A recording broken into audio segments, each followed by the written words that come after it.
Hello mga ka-Lashroom, for today's video nga ay meron tayong client. So, ito si client ay matagal na naming client.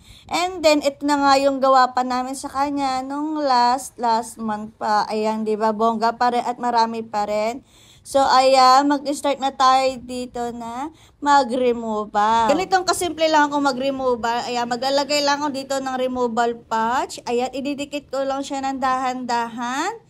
And then, tsaka ako maglalagay ng removal cream. Siyempre, ang gamit natin dito na removal cream ay yung sa Lash Point. So, ayan yung paborito nating removal cream. Ayan, dahil hindi tayo nahihirapan mag-removal dyan. So, paglalagay nga ng removal cream, ay hindi ko siya masyadong idinidikit sa skin.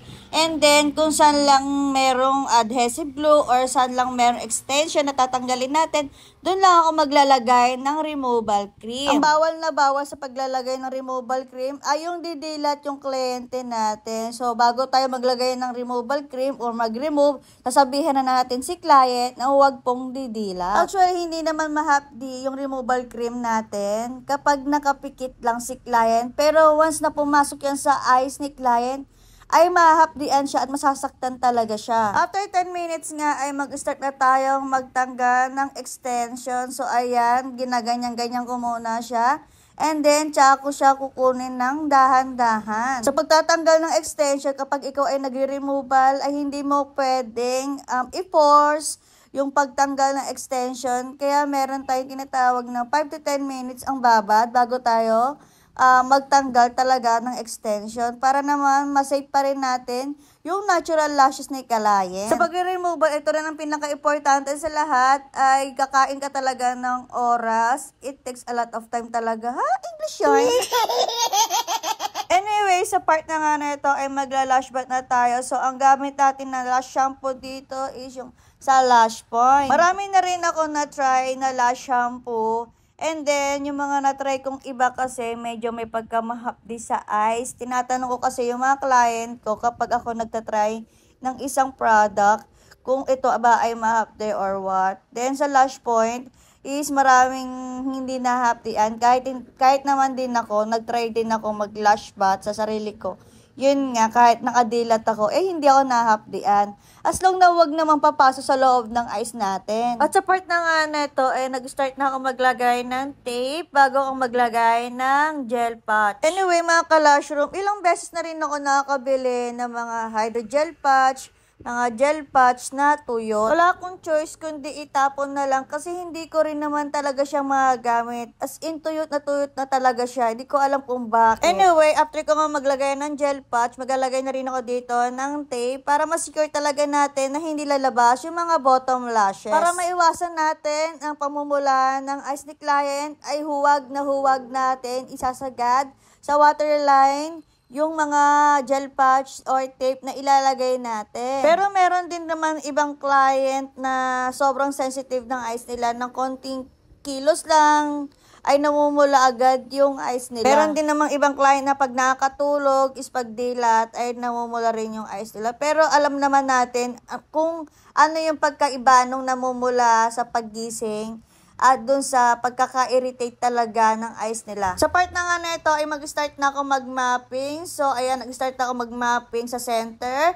After sa center, dito naman ako magma-mapping sa inner. After sa inner, ayan, sa between. Basta yan, gitnaan talaga sila. After nga dyan sa pinaka-inner natin, dito naman ako magma-mapping sa outer. Ayan, maglalagay lang ako ng 2 lines. So, ayan, alam niyo na kung anong ilalagay natin na style dyan.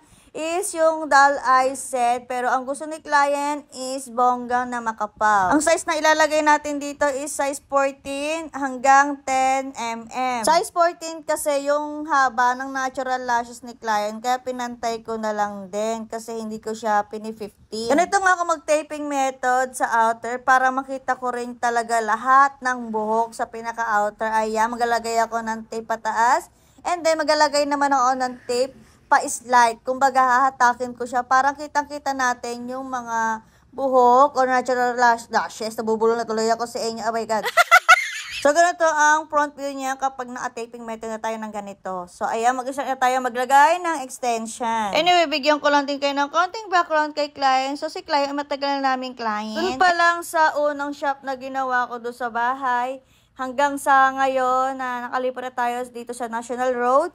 Ayan, kasama pa rin namin siya. And then, alam niyo ba mga ka-lash room, sobrang layo ni client, ni ma'am.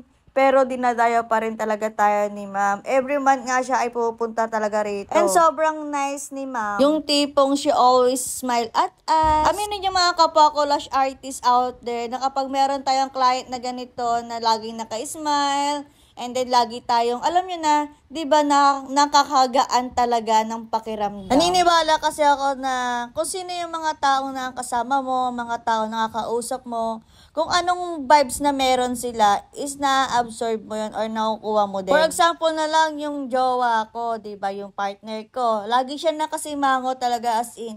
Kaya ako, pagkasama ko siya, nakasimangot din ako. Eme.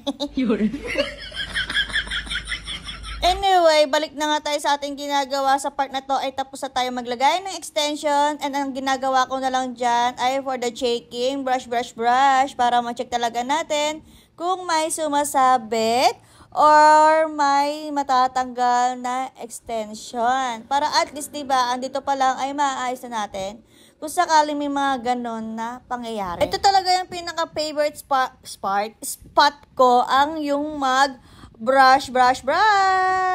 At heto na nga, after 1.5 hours ay tapos na tayo. So, ganito ang outcome niya. O, diba, ang ganda, bongga. So, mga gusto ng ganitong outcome, mga gantong gawa, alam niyo na, pabook na kayo sa aming Facebook page, Lash Room by Joanna Jill. And the second page is Joanna Jill's Lash Room. And pwede rin naman kayo magpunta na lang dito biglaan kasi meron kaming walk-in. And then, sa mga gusto ng ganitong vlogs, video, at makakuha ng mga ganitong tips sa paglalashes, alam niyo na, please follow our page. At kung gusto mo magkaroon ng chance para magkaroon ng lash kit mula sa amin, please follow our page. Like, comment, and share the love. At ayun lang, thank you for watching. Bye! Mwah!